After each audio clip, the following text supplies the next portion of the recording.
The military government in Burma announced this week that a draft of the new constitution is complete. The draft will be put to a referendum in May of this year. It bars well-known opposition leader Aung San Suu Kyi from standing as a candidate because she has a foreign husband. To analyze events, The Real News spoke to Paul Copeland, director of the Law Society of Upper Canada and a member of the International Commission of Jurists.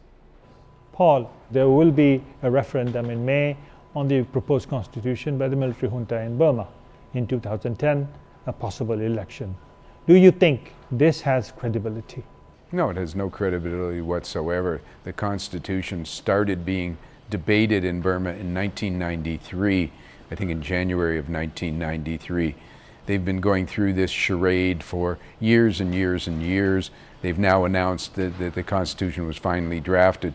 They're going to put it to the people for a referendum. What the Constitution is drafted gives 25% of the seats to the military. The military has a guiding role. It just, to my mind, another step in the process of the military trying to do things to placate the West and occasionally placate ASEAN. China plays a very major role. China gains from having the situation as it is now. Absolutely, absolutely. They've access to the resources. They've sold over $1 billion worth of arms to the Burmese military. They want access to the oil, and it appears that there's a significant amount of oil and gas both in Burma and in the Andaman Sea, just off Burma. And China's vying very much to get a piece of it, as is India. I mean, that's why both countries are seeking to placate the generals and have, in India's case, backed off supporting the democracy movement.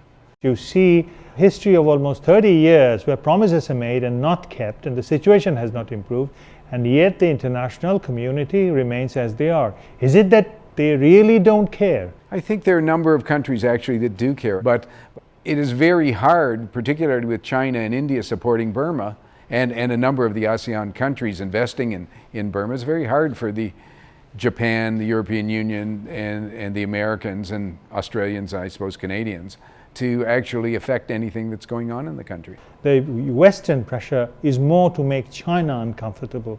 Oh, probably. In Burma, rather than support the people of Burma. What would be your take on that? I think it's both. I think that they're supportive of the people of Burma. There's a huge international support and recognition of Aung San Suu Kyi and the movement that she leads. So that's there. Do they want to do things that cause China problems? Absolutely. In Darfur, it is supporting the Sudan government for oil.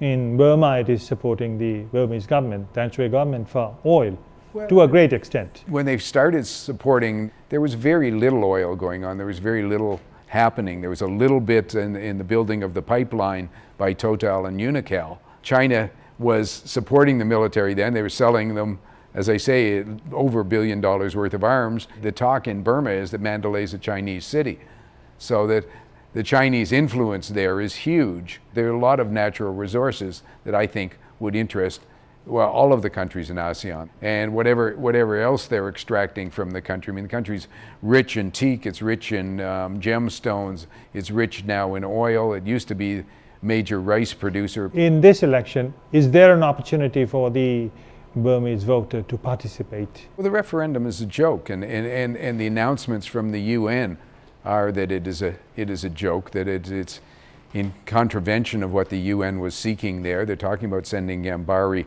to the region again. There are, I think, 14 countries involved in debates about what's going on in Burma at the UN, and they all think that the referendum on the Constitution is just meaningless. But over time, China has emerged as a major power, both economically and militarily. So are we seeing a resurgence of bipolarity and then multipolarity, with the oil access being the deciding factor? Well, there are a couple of things. Yes, certainly China is making huge strides in becoming a very significant world power.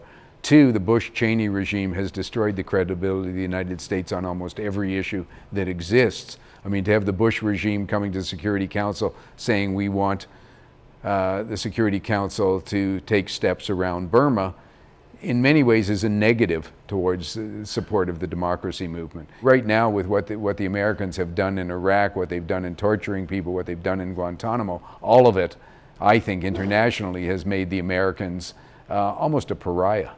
So between people standing up, between monks standing up, and the military standing there with his arms and guns backed by one of the biggest powers in the world, where would your money be about the future?